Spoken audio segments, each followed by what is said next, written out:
Nagbenta yan sa kanila, yung tatlong magkakapatid, pumunta yan doon. Halos magkakalahating oras na, nandun yan sa may tabing ganyan. Galit na yung kwan. Bumibili, kaya sabi nga, ano ba, magsasalita kayo? Hindi, kung hindi ko yan bibilin. Umalis na kayo dito. Yung pinagalitan niya nung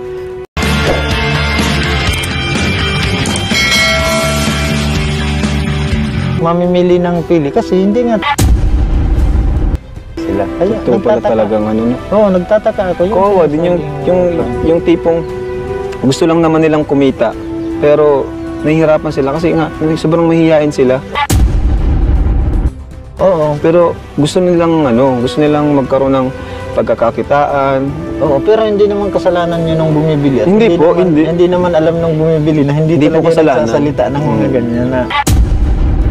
Tatlong magkapatid na mahiyain takot na takot. Sekreto ng magkakapatid nandito mabubunyag na. At dapat malalaman ninyo ito. Samantala, nakakatuwa naman ang ginawa ng Tres Marias na mahiyain. At sila pala ay marunong ng maghanap buhay, pero isang araw ay halos di na sila nakapagsalita at mag-uunahang umuwi dahil nakaranas pala sila ng pambubuli. Ito ang ating gagawan ngayon ng reaction mga kababayan. Pero bago yan ay nais ko munang makiusap muli na sana'y huwag kalimutang i-like ang video na ito. At please patapusin nyo muna ang kabuuhan ng video na ito hanggang dulo. Para inyong malalaman ang nilalaman nito.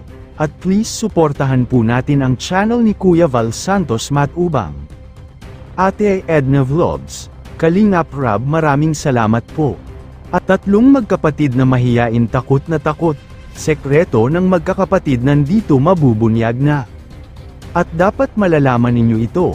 Samantala, nakakatuwa naman ang ginawa ng Tres Marias na mahiyain. At sila pala ay marunong ng maghanap buhay.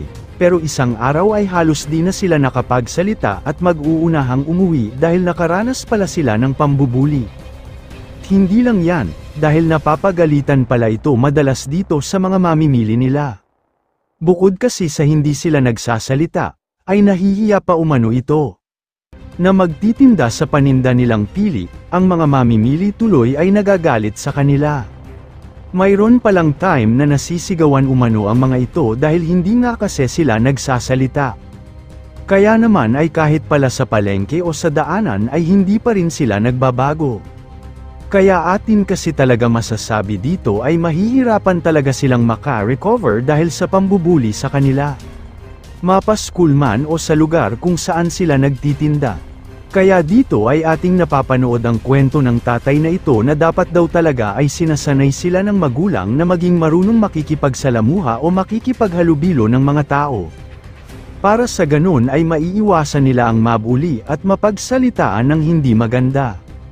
Samantala, aabutin na lang siguro ng isang buwan o dalawa. Ay magkakaroon na sila ng bagong bahay, ang Tres Marias na ito ay nangangarap pala talaga ng bagong bahay. Kaya aasahan talaga natin ngayon na matutupad na ang kanilang hiling dito. Dahil nga sa tutulungan sila ng Kalingap mga kababayan. Dito ay nangako si Kalingap Rab na may pabahay at isa sila sa naka-line up dito. Kaya sana ay makikipag-cooperate sana ang tatlong Tres Marias na ito. Para magugustuhan sila ng mga supporters at viewers ni Kalingap Rab. At aasahan natin na pag nangyayari ito, ay malamang susunod na dito ang mga bot-in sponsors na susuporta sa kanila. Ang problema lang talaga ay napapansin ito ng mga viewers ang sobrang pagkamahiyain nila. Baka kasi dumating sa punto na susukwan na sila ni Kalingap Rab. At isa sa dahilan ay ang di kasi sila nakikipag-cooperate. Sayang naman kung mangyayari nga ito, sadyang talaga ito. Kaya sana tutukan at bigyan ito ng pansin ng mga magulang ng tatlong Tres Marias. Sanayin at eporsigi na hindi na sila mahihiya at sisigat kapag sila ay tinatanong ni Kalingap Rab. Grabe na kasi ang binigay na adjustment ni Kalingap Rab dito. Iba-iba na ang ginagawa niyang paraan para lang makausap ng maayos ang tatlong Tres Marias na ito. Kaya naman sana ay wag naman sa dumating ang punto NQ maputol bigla ang suporta ng Kalingap dito baka hindi na nga sila ma-vlog. Kaya naman mga Kalingap, Sana mapanood at makita ito na tayo ay nagmalasakit lamang sa pamilyang ito na sobra ang pagkamahiyain ng tatlong Tres Marias. Kayong mga kalingap, sana ay magbigay kayo ng inyong komento, reaction at suhestyon, at opinyon para malaman namin ang inyong saloobin at damdamin, para may parating natin sa Kalingap Team, at magawa ng aksyon ang ganitong sitwasyon, at para mapagdesisyonan ng naturang revelasyon. Pero bago ko tapusin ay isang mapagpalang araw mga kalingap, lalo na sa ating ama na si Kuya Val Santos Matubang, Ate Edna Vlogs, Kalingap Rab, maraming salamat po.